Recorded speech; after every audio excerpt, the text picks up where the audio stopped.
"Not this table, Charles," Grayson Price whispered.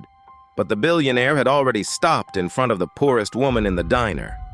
Outside, a New Hampshire snowstorm pressed its white hands against the windows, shaking the glass with little bursts of wind. Inside, Coleman's corner diner forks paused halfway to mouths. Coffee cups hovered in the air, and the old television above the pie case was still showing Charles Ashford's face beneath the headline, "Billionaire Philanthropist Arrives for Tonight's Charity Gala." He stood there in a camel-colored coat darkened by melted snow, his hair loosened by the weather, his eyes tired in a way money could not hide. At the last booth beneath a flickering yellow lamp, Naomi Coleman sat with her 9-year-old daughter, Nia, sharing one plate of pancakes cut carefully into equal pieces. Her jacket was worn at the cuffs. Her daughter's mittens did not match. Between them sat 2 glasses of water and 1 small bowl of syrup, stretched thin like everything else in their life. Charles looked at the empty seat across from them, then at Naomi and asked softly, "Can I sit with you?" The whole diner seemed to hold its breath. Grayson stepped closer, lowering his voice as if kindness were a public relations mistake. "Charles, there is a private room in the back. The press is outside. This is not the image we discussed." Naomi looked up slowly. She did not recognize him as power. She did not see the net worth, the cameras, the foundations, or the polished name the rest of the country repeated with admiration. She saw a man standing alone in wet shoes, trying not to look lonely. "It is just a chair," she said. Nia immediately slid out of the booth and pulled the seat open with both hands. "You can sit here. My dad used to say lonely people should never eat by themselves." Charles blinked. For one fragile second, the famous man who had spoken in front of senators, investors, and stadiums looked as if a child had touched an old bruise in his heart. He sat down carefully as though the vinyl booth were more sacred than the velvet chairs waiting for him at the gala. And here is where the small drama in that diner quietly split into 2 worlds. To Grayson, a chair was a position, a photograph a risk to be measured. To Naomi, a chair was simply a chair, and a hungry stranger was simply a person. The same object meant a headline to one and a welcome to the other, and the whole story would turn on which of those 2 ways of seeing was true. The waitress behind the counter, Mrs. Loretta Hayes, stopped wiping the same coffee stain she had been wiping for 10 minutes. A truck driver near the door leaned back. 2 teenagers quit whispering. Even the grill seemed quieter, the soft hiss of butter fading under the weight of something no one could name. Naomi pushed the syrup a little closer to Charles. "We only ordered 1 plate," she said, calm and unashamed. "But there is enough if nobody minds smaller bites." Grayson gave a thin laugh. "Ma'am, do you have any idea who you are speaking to?" Naomi took a breath, then handed Nia the better half of the pancake. "A hungry person," she said. "That is usually enough information." Charles looked down at the pancake, then at the woman across from him. Her hands were rough from work, marked with flour near the knuckles, but there was a steadiness in them that reminded him of letters he had kept hidden for years. Letters from a stranger who once signed only 2 initials, N.C. He had come to this town looking for the person who saved him when he was a forgotten 12-year-old boy with failing eyesight and no family able to pay the bills. He had searched records, church basements, old scholarship files, and burned archives. He had followed the last clue to this diner without knowing why. Now across from him, Naomi Coleman smiled gently at her daughter and broke her own piece of pancake in half again. Charles did not know it yet, but the woman the room was quietly judging was the reason he could see the world clearly at all. Charles reached for the fork Naomi offered him, but before he could take a bite, the bell above the diner door rang again, and a cold wind slipped through the room like an unwanted opinion. Naomi rose without drama, walked to the entrance, and pushed the door shut with her shoulder. A small, elderly man outside had been trying to pull his coat tighter against the snow, his boots sinking into the slush near the curb. Naomi glanced at him, then at the nearly empty tipped jar by the register. She did not sigh. She did not announce anything. She simply took the last $5 bill from her pocket, folded it once, and tucked it into Mrs. Hayes's hand. "Bowl of soup for Mr. Dawson," she said quietly. "Put it on mine, Mrs." Hayes looked at her with the tired sadness of someone who had watched her give away money she needed. "Naomi, you already worked a double." "Then I earned enough to share," she said. Nia watched from the booth, her chin resting in both hands, proud and worried at the same time. Charles saw that look. It was the look of a child who knew her mother was good and also knew goodness did not always pay the electric bill. Naomi returned to the table, brushed snow from one sleeve, and sat as if nothing had happened. Grayson studied her with narrow eyes. "You make a habit of feeding strangers." Naomi poured a little syrup on Nia's side of the plate. "Only when they are hungry." "That is not a financial plan," Grayson said. Naomi smiled faintly. "No, it is just a human one." The words settled over the booth with quiet weight. The yellow light above them flickered again, catching the fine lines near Naomi's eyes, the small burn mark on her wrist from the grill, the wedding band she still wore on a chain beneath her shirt, because some promises did not leave when people did. She had lived in that town long enough for people to think they knew her. They knew she drove an old blue pickup with one rusted fender. They knew she rented the small apartment above the laundromat on Chestnut Street. They knew she packed Nia's lunch in brown paper bags and walked her to school when the truck would not start. What they did not know was that every month, even in the lean months, Naomi mailed a small envelope to a scholarship office that had changed names 3 times in 10 years. Sometimes it held $40, sometimes $12. Once after Nia had the flu and the heating bill came high, it held only 4 $1 bills and a note that said, "For someone who needs tomorrow." She never signed her full name, only NC. "I have always thought the quietest people carry the loudest secrets, and Naomi was proof of it." We tend to imagine generosity as something the comfortable do with their leftovers. But watch her closely and you begin to wonder whether the people with the least are simply the ones who understand best what a little help is worth, because they remember exactly what it feels like to need it. Nia had asked her once why they helped children they would never meet. It had been late October, the first frost silvering the laundromat windows, and Naomi had been counting quarters on the kitchen table. "Because your father believed one child helped at the right time could grow up and become a miracle for someone else," she had told her. Nia had considered that. Seriously then pushed 3 coins from her own jar toward her. "Then send these 2, she whispered. "Maybe somebody needs a little miracle." Now across from Charles Ashford, that same child tore her napkin into a tiny paper heart and placed it beside Charles's coffee cup.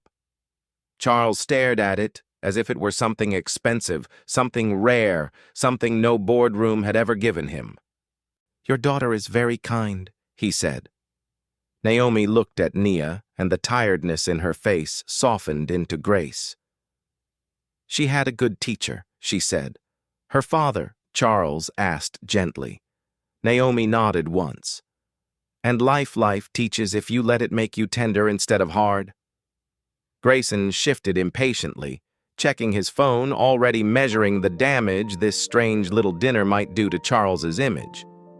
But Charles was no longer listening to him. He was watching Naomi lift her glass of water and quietly give Nia the last bite of pancake as if dignity were not something a woman claimed, but something she practiced when no one important was supposed to be watching. Charles held the paper heart between his fingers, and for a moment the diner disappeared around its fragile edges. The voices at the counter blurred. The storm pressed harder against the glass. Somewhere behind him, the television replayed clips of his foundation, his speeches, his smiling face beside governors and school children. But the man in the booth did not feel like that man tonight. He felt 12 again, sitting under a cracked church basement window in northern Maine, pretending he could still read the chalkboard when the letters had begun to swim and vanish. Back then, his name had not opened doors. Back then, Charles Ashford had owned 2 sweaters, 1 pair of shoes with cardboard in the soles, and a fear so large he carried it like a second backpack. "You okay?" Naomi asked gently. Charles looked up too fast. "Yes," he said. "I was just thinking." Grayson gave a polished little smile. "Charles does a great deal of thinking. That is why half the country wants 5 minutes of his time." Naomi did not take the bait. "Must get lonely," she said. Grayson laughed under his breath. "Lonely? He owns buildings in 6 states. Nia tilted her head. "Buildings do not talk to you when you are sad." Charles looked at the child, and the truth of that simple sentence landed harder than any compliment he had heard that year. He set the paper heart beside his cup and folded both hands around the warm ceramic. Not because he was cold anymore, but because he needed something steady. The real reason he had come to Cedar Hollow had not been the gala, not the cameras, not the ribbon cutting at the new learning center. Those were useful reasons, respectable reasons, the kind Grayson could schedule and explain. The real reason was hidden in a leather folder inside his hotel room beneath contracts and donor lists. 8 letters, 9 old receipts. 1 black and white photograph clipped from a local newspaper nearly 22 years ago. A boy with thick glasses standing outside St. Clair's Children's Home, smiling shyly beside a nurse after an eye surgery no one had expected him to receive. Across the bottom of the first receipt were 2 initials written in blue ink. NC. No full name, no address that still existed. Just monthly payments, sometimes small, sometimes strangely precise, as if the donor had given whatever was left after groceries rent and life had taken their share. The letters had come with the money. Not long letters, not sentimental ones, just enough words to keep a frightened boy from giving up. "You are not alone. Keep reading. The world will need what you see." Charles had built an empire on education technology. But before he had investors, before he had awards, before he became a man people stood up for when he entered a room, he had those letters. They had followed him through foster homes, community college, late-night jobs, and the first company he built out of a rented room with bad heat and borrowed chairs. He had hired investigators quietly. He had searched church records. He had traced the old scholarship fund to a fire, a merger, a storage unit, and finally to a handwritten ledger that mentioned Cedar Hollow. Now he sat in the last booth of a small diner watching a tired single mother wipe a drop of syrup from her daughter's sleeve with the corner of her napkin. Her name was Naomi Coleman, NC. The initials brushed against his mind like a match near paper, but he pushed the thought away because it seemed too impossible, too humble, too close. The benefactor he had imagined had always been older, richer, perhaps a retired doctor or a quiet attorney with money to spare. Not this woman with worn cuffs, gentle eyes, and a dinner she kept making smaller so everyone else could have enough. "What brought you to town?" Naomi asked. Charles opened his mouth, and for the first time in years, the practiced answer would not come. He looked at Nia's paper heart, then at the storm beyond the window. "I am looking for someone," he said quietly. Naomi nodded. "Someone lost." Charles's voice softened. "No, someone who found me first." The words stayed between them like a candle flame. No one wanted to disturb. Naomi looked at Charles with a kind of stillness that did not pry. She had learned long ago that people carried locked rooms inside them, and love was not kicking the door open. Love was waiting on the porch with a warm meal until they were ready. "Then I hope you find them," she said. Charles studied her face, searching for recognition, some flicker of guilt or pride, but there was only quiet kindness. Grayson slipped his phone into his coat pocket and leaned forward. "Charles, the mayor is already at the event. The press pool has been waiting 20 minutes. We cannot build a national education campaign around you eating diner pancakes with strangers." Nia frowned at him. "We are not strangers anymore." Grayson gave her the kind of smile adults use when they want children to feel small. "That is sweet, sweetheart. But Mr. Ashford has responsibilities." Naomi's eyes lifted, calm, but firmer now. "His name is Charles at this table." For the first time all evening, Grayson had no quick reply. The old clock above the counter ticked loudly. Snow slid down the window in wet sheets. Mrs. Hayes poured coffee for a man who had already paid, then quietly filled a second cup for the man who had not. Charles felt the tiny structure of his public life shifting, not collapsing, just loosening. Titles had always protected him. Schedules had shielded him. Money had built rooms where no one could come too close. Yet here in a booth with cracked red vinyl and a napkin dispenser that leaned slightly to the left, a little girl had called him by his name, and a tired mother had defended that name without wanting anything in return. "Do you draw often?" Charles asked Nia, nodding toward the sketchbook beside the plate. Nia brightened. "Every day, Mom says drawing is how quiet people talk." Naomi smiled faintly. "She talks plenty without it." "Mommy, that was not a complaint." Nia opened the sketchbook with careful pride, turning past pages of snowmen school buses, a brown dog with wings, and her father drawn as a star above a small apartment building. Then she stopped at a page Charles was not ready for. It showed a grand room filled with people and fancy clothes. Every chair was full except one. At the edge of the room stood a man in a long coat, his face turned away, his hands folded in front of him, as if he had forgotten how to ask for anything. At the top, in uneven pencil, Nia had written the man with no table. Charles's fingers tightened around his coffee cup. "Why did you draw him?" he asked, barely above a whisper. Nia shrugged, suddenly shy. "I saw you on television last week. Everybody was clapping, but you looked like nobody was sitting with you." Grayson shifted, uncomfortable. "That is an imaginative interpretation." Naomi did not look at him. She looked at Charles. "Children notice what adults edit out." The sentence reached him so gently that it hurt. Charles had spent years being admired in crowded rooms. Yet no one had noticed the empty chair beside him. Not the investors, not the politicians, not the reporters who praised his vision. But a child in a diner booth had seen it through a television screen. For a moment, Charles could not speak. He turned one page back and saw another drawing, smaller and unfinished. A woman holding an umbrella over two children, though rain soaked her own shoulders beneath it. Nia had written "Mommy helping again." "She does that a lot?" Charles asked. Nia nodded proudly. "She says if your hands are full, you can still make room in your heart." Naomi cleared her throat softly. "Nia, people do not need my whole philosophy with dessert. But it is true. Truth still needs manners." Charles laughed. Then not the polished laugh he gave donors, but something surprised and human. It broke through the tension like sunlight through a dirty window. Even Naomi smiled. Even Mrs. Hayes glanced over with wet eyes. Grayson, however, looked toward the front window where two local photographers had gathered beneath an awning, their cameras angled toward the booth. His face hardened, and Charles saw it. The calculation, the fear of an unscripted image, the belief that a poor woman's table could stain a billionaire's brand. But Charles was no longer afraid of being seen there. He looked at Nia's drawing again at the lonely man with no table and quietly slid it closer to his heart. "May I keep this?" he asked. Nia glanced at Naomi for permission and she nodded.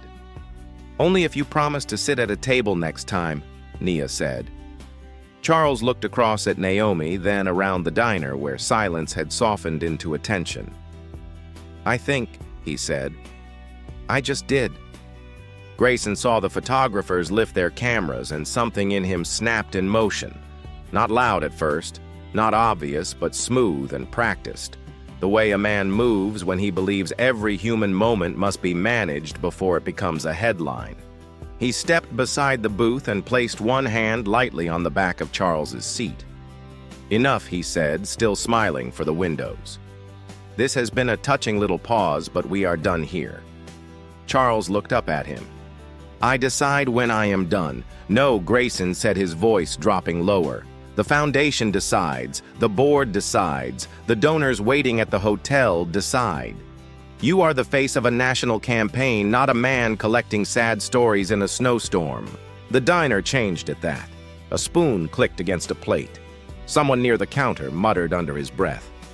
Naomi slowly folded her napkin and set it beside the empty pancake plate. "You can speak to me any way you want," she said calmly. "But you do not need to speak over him." Grayson turned to her fully now, all politeness thinning into contempt. "And who are you exactly?" Nia stiffened. Naomi did not.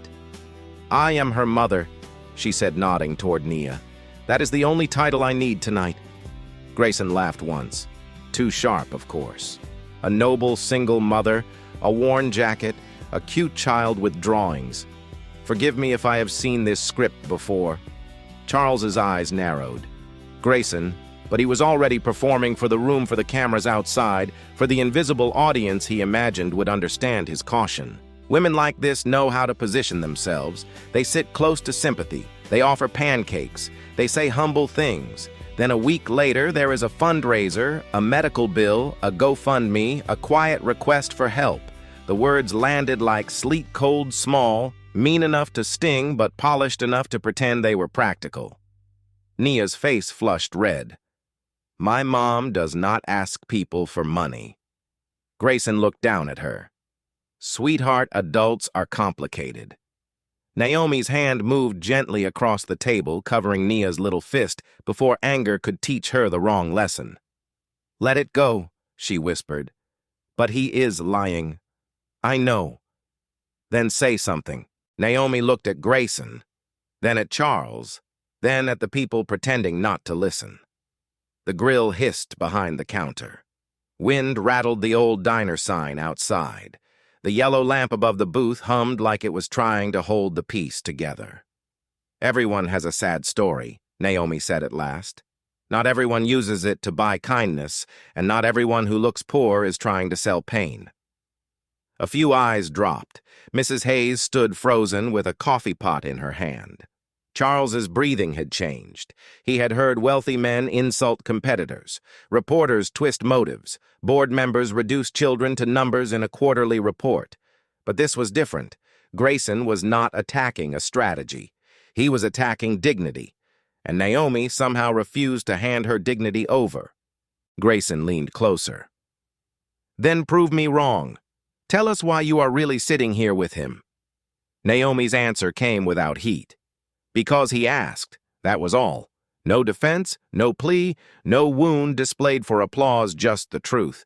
Simple enough to shame the complicated." Charles felt something rise in his chest. Something older than anger and softer than pride. He looked at Naomi's worn cuffs, at Nia's trembling mouth, at the half-empty syrup bowl between them, and he understood that the poorest thing at that table was not money. It was Grayson's imagination. He could not imagine goodness without a hidden invoice. He could not imagine a chair offered without a trap beneath it. Then the diner door opened again and two photographers stepped inside, shaking snow from their coats. One of them raised a camera. "Mr. Ashford, is this part of tonight's charity event?" Grayson straightened immediately, recovering his smile. "Just a brief community moment," he said. Nothing official, but Nia slipped from the booth before Naomi could stop her. She stood beside her mother, small in her mismatched mittens eyes, bright with tears she refused to drop. "It is official to me," she said. "She feeds people when nobody is taking pictures." The first flash went off, white and sudden. Naomi closed her eyes for half a second, not from fear, but from the old tiredness of being seen only when someone needed a story. Charles stood then slowly, carefully, with Nia's drawing pressed against his coat. He did not look at the cameras. He looked at Naomi, and in the hush that followed, he began to wonder whether the person he had crossed the country to find had been sitting in front of him all along. The second camera flash never came because Naomi lifted one hand, not toward the photographers, not in anger but in quiet refusal. "Please," she said. "Not my daughter." Something in her voice made even the men with cameras lower their hands. Charles turned toward them with the kind of calm that could quiet a boardroom. "No more pictures." Grayson's smile tightened. "Charles, that is not wise. It is not a request." The photographers stepped back, embarrassed by the softness of his authority. For a few seconds only, the storm spoke, scraping snow along the glass and pushing cold air through the old window seams. Nia wiped her cheek with the back of one mitten, then looked at her mother with a fierce little sadness. "They always think you want something," she whispered. Naomi crouched beside her. "People think what they know how to think, but they do not know you. That is all right." "No, it is not." Before she could stop her, Nia pulled away and ran toward the narrow hallway beside the restrooms, where a back staircase led to the small apartment above the laundromat next door. Naomi called, but she was already gone, her boots thudding up the steps like a tiny heartbeat refusing to be ignored. Mrs. Hayes set down the coffee pot.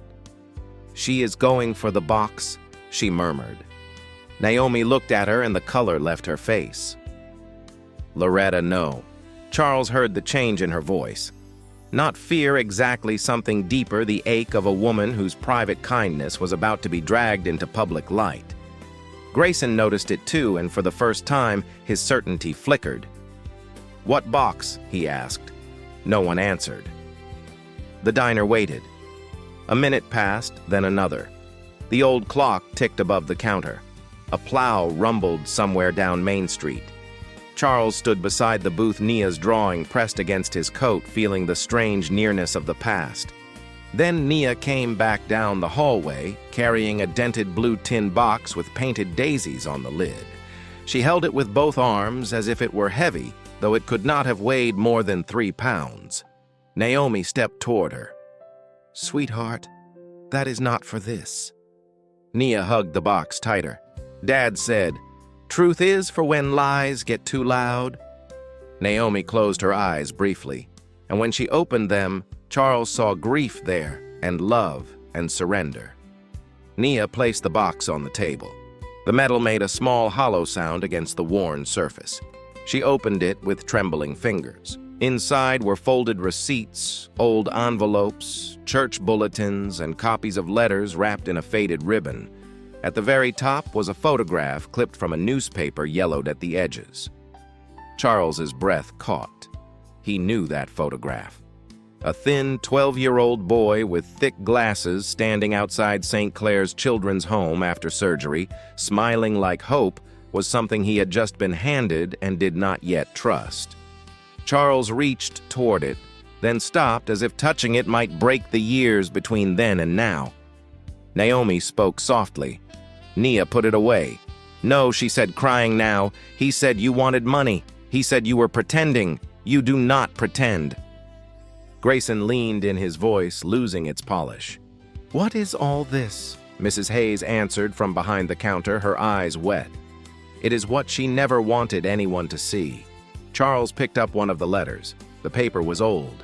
The ink slightly faded, but the handwriting moved through him like a song remembered in a dark room. "You are not alone. Keep reading. The world will need what you see." At the bottom were 2 initials, NC. His hands began to shake. He opened another receipt. The donor line said Naomi Coleman. The amount was $2,743. The date was from the winter he had almost dropped out of school because he could not afford new lenses. Charles looked at Naomi. She looked away, not ashamed of giving, but humbled by being found. "It was you," he whispered. Naomi's voice was barely louder than the snow tapping the windows. "It was never supposed to be about me." The room went completely still. Even Grayson did not speak. Charles held the letter to his chest, and the billionaire who owned towers, companies, and headlines stood in a small-town diner with tears in his eyes, staring at the poor, single mother who had been carrying his future in a blue tin box for years. And perhaps that is the strange arithmetic of quiet giving. The one who gives forgets the amount almost at once, while the one who receives spends a lifetime remembering it. Naomi had let go of every envelope the moment it left her hand. Charles had carried each one for 22 years. The gift had grown enormous in the keeping precisely because the giver never asked for it back. Charles did not say another word in the diner after that. He simply folded the old letter with hands that had signed billion-dollar contracts without shaking, placed it carefully inside his coat, and looked at Naomi as if the room had rearranged itself around her. "The gala starts in 30 minutes, Grayson said, trying to recover the evening like a man gathering papers after a windstorm. "We can discuss this later privately with legal review." Charles turned toward him. "No one small word. Quiet. Final." Naomi stood beside the booth, one hand resting on Nia's shoulder. "Charles, you do not owe me anything." He looked at her then, and the softness in his eyes carried years of unanswered prayers. "That is where you are wrong," he said.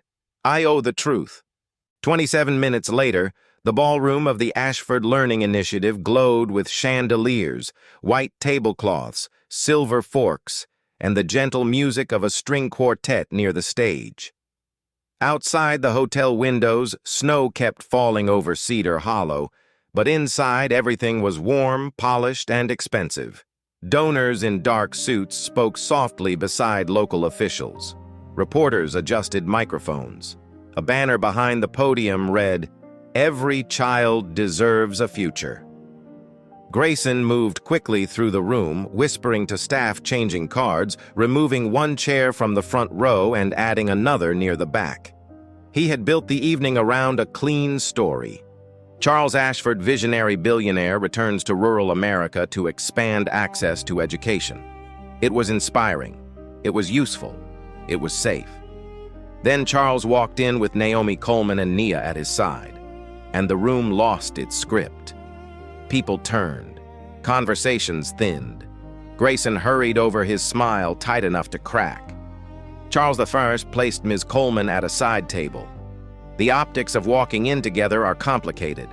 Naomi immediately stepped back. "I can wait outside." Nia grabbed her sleeve. Charles did not raise his voice. "She walks with me. This is not strategic. It is honest." That ended it. The quartet finished its song. Applause rose politely, and Charles stepped onto the stage. For a moment, he stood behind the podium beneath warm lights, looking out at people who had come expecting inspiration without discomfort, charity without confession, generosity without humility. Grayson stood near the curtain, holding the prepared speech on a tablet. Charles looked at the first line, then turned the tablet face down. A murmur passed through the ballroom. "When I was 12 years old," he began. "I could barely see the words on a classroom board. The room quieted. I lived in a children's home with a roof that leaked in March and radiators that knocked all night. I had no family with savings, no powerful last name, and no reason to believe the world was waiting for me." Naomi lowered her eyes. Nia leaned against her. Charles continued, his voice steady but full. "Then someone I did not know began sending money. Not much by the standards of this room. $40, $18, once $2, $743. But those gifts paid for lenses, books, bus fare, application fees, and one surgery that changed the way I saw the world." A reporter slowly lowered his pen. A woman near the front covered her mouth. Grayson's face went pale. Charles took the old letter from his coat and held it up. With every gift came a note. "You are not alone. Keep reading. The world will need what you see." For 22 years, I searched for the person who wrote those words.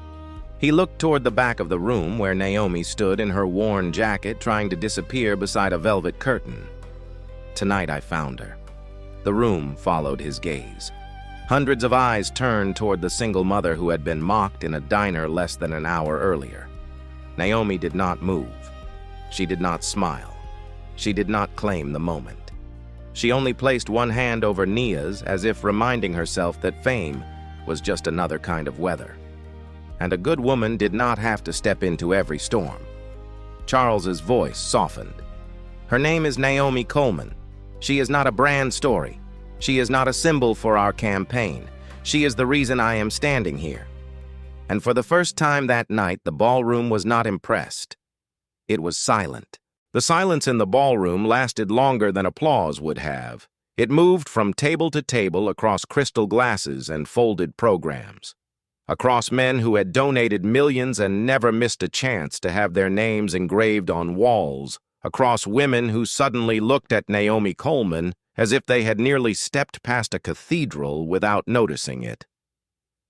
Naomi stood near the velvet curtain with Nia pressed close to her side. Her eyes lowered her shoulders, still carrying the shape of a woman more comfortable giving than being praised. Charles stepped away from the podium. Grayson moved quickly, blocking his path with a whisper sharpened by panic. "Do not do this. Thank her. Give her a plaque. Let the room clap and move on." Charles looked at him. "Move on from what?" "From embarrassment." "Whose embarrassment?" Grayson glanced toward Naomi, then toward the donors. A billionaire does not build authority by kneeling in front of a diner cook. Charles's face changed not with rage, but with disappointment, so deep it made rage unnecessary. "No," he said softly. "A human being builds character by knowing when he should." He walked past him.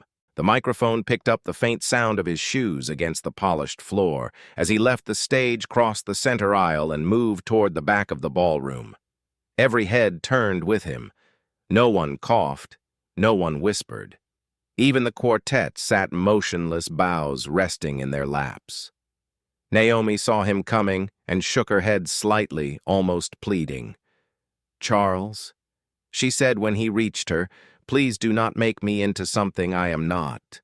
He stopped in front of her close enough that only the first rows could hear clearly, though the microphone still carried pieces of every word. "What are you not important?" Nia looked up sharply. Charles's eyes filled again, but his voice stayed steady. "Naomi, you gave when no one would know. You believed in a child who could give you nothing back. You helped me see before the world ever looked at me. If that is not important, then this room has misunderstood the word." Naomi swallowed, her hand tightening around Nia's. "I had help too," she said. "My husband believed in that fund before I did. I just kept mailing envelopes after he was gone because it felt like keeping a promise." The room softened at that. Not loudly, not dramatically, just a small inward breath from hundreds of people realizing that the greatest gifts sometimes come from people already grieving. Charles looked at Nia. Then, "Your father must have been extraordinary." Nia nodded, tears shining but not falling. "Mom says he still teaches us, just quieter now." Charles pressed one hand to his heart. Then, with every camera lowered and every powerful person watching, he turned to the empty chair beside Naomi near the back wall. It was not a reserved seat. It had no name card, no ribbon, no view of the stage. It was just a chair placed where people put those they did not know how to honor. Charles touched the back of it and asked in a voice smaller than the room expected, "Can I sit with you?" Naomi stared at him, and for one breath the years between them seemed to gather in the space around that chair. The church basement, the old letters, the diner pancakes, the blue tin box, the snow, the shame, the grace. Then Naomi gave the faintest smile. "You already did." Charles sat down beside her, not on the stage, not beneath his name, not under the banner of his own foundation, but in the back row, with a single mother and her daughter. No one clapped at first. They could not.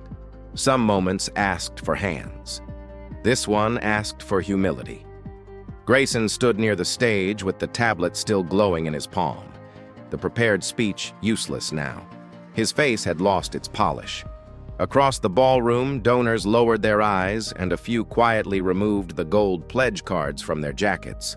Not because they wanted recognition, but because recognition suddenly seemed too small a reason to give. Nia reached across Naomi and placed her mismatched mitten into Charles's hand. Charles held it like a promise, and only then did the applause begin slow, uneven, almost embarrassed until it rose. Not for wealth, not for branding, not for a perfect campaign, but for the quiet dignity of a woman who had changed a life from the shadows and never once asked the world to turn on a light. The most powerful person in that room turned out to be the one who had spent his whole life learning that a title is only borrowed, but a debt of kindness is the one thing you get to choose to carry. What you honor tells the world what you truly value, and Charles honored the woman no camera had been pointed at. By the end of that night, Charles Ashford did something no one in the ballroom expected. He returned to the stage not to reclaim the spotlight, but to give it away. Naomi stood beside Nia near the back wall, still uncomfortable with applause, still looking as though she would rather be fixing a loose cabinet hinge in the diner than hearing her name spoken beneath chandeliers. Charles placed both hands on the podium and looked out at the room with a different kind of strength, now quieter and cleaner. "Tonight was supposed to be about my foundation," he said. "But I think we have been building the wrong kind of monument." The room listened. Grayson stood near the curtain, silent, the tablet hanging useless at his side. "We put names on buildings," Charles continued. "We put faces on campaigns. We put donors in the front row. But the person who changed my life never wanted a front row. She wanted a child to have glasses, a book, a bus ticket, a reason to keep going." He turned toward Naomi. "So from this night forward, this initiative will carry the spirit of what she and her husband began." 3 months later, the old brick schoolhouse on Chestnut Street reopened as the Coleman Light Center. Named not to glorify Naomi, but to honor the light her family had kept passing from hand to hand. It offered tutoring, eye exams, winter coats, meals, after-school art classes, and quiet rooms where children could read without being rushed or judged. On the first day, Naomi arrived before sunrise to help Mrs. Hayes set up folding chairs. She still wore her same jacket. She still drove the old blue pickup. When a reporter asked why she had not moved into the large house Charles had offered to buy her, Naomi only smiled and said, "A bigger house does not make a person bigger, but a bigger table can feed more people." Charles did not try to rescue her from her life. He respected it. He funded the center, protected her privacy, and kept showing up at Coleman's Corner Diner every Thursday evening, always sitting in the last booth, always asking Nia what she had drawn that week. Over time, the town stopped whispering about the billionaire and the diner cook. They began noticing something better. The way Charles laughed more easily, the way Nia saved him a seat without asking, the way Naomi's grief slowly made room for grace. Nothing rushed, nothing loud, just respect becoming friendship, friendship becoming trust, and trust becoming the kind of love that does not erase the past, but sits beside it gently. Years later, visitors to the Coleman Light Center would pause at a small framed note near the entrance. It was written in Naomi's careful hand. "Some people do not change the world by standing above it. They change it by saving one seat." And beneath it, in Nia's handwriting, were 3 smaller words: "Sit with us." Because dignity does not need to shout.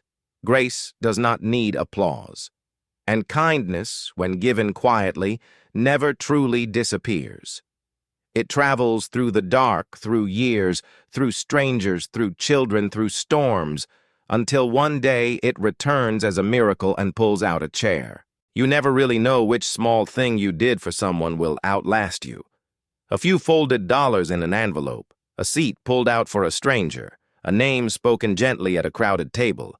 So maybe the quiet lesson is simply this: give as though the person across from you might one day be the reason your whole life changed, because sometimes they are, and you will not find out until you sit down and stay a while. If this story touched your heart, tell us in the comments what kindness you still remember or who once saved a seat for you when you felt alone. Thank you for watching until the end.